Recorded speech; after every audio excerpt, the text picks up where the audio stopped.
Now, your deliverable. You need to upload a post-processed file and a setup sheet of both of these operations in Canvas. And we're going to post-process. We're going to select the post-processor tab.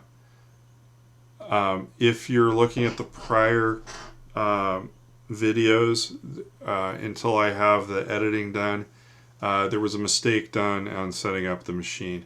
We did not want to set those up as the Haas model, and the post-processor didn't work.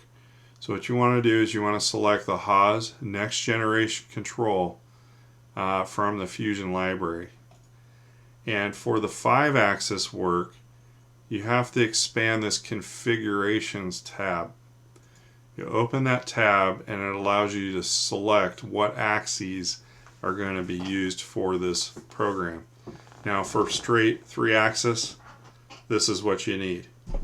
If we're going to use the rotary table, we have an A-axis and we have a C-axis. This is for the Haas VF2 configuration with the TRT 100 on it.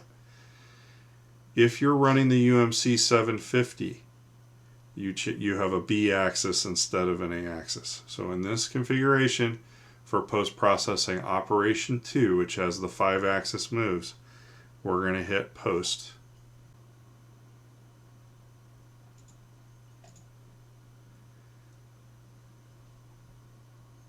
And hopefully you end up with this successful post-processed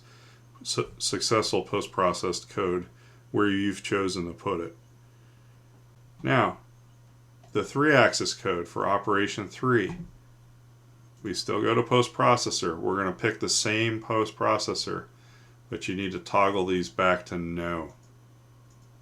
There isn't any A or C axes to output code for. So you're going to hit post-process on that. Yes. And you should hopefully get successful code there. And if I put this in my mill, it's going to be mounted like this in the machine. Now I create my setup sheet.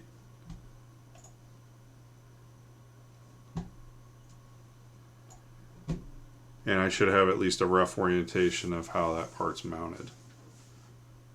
Again, save it as PDF format if you can.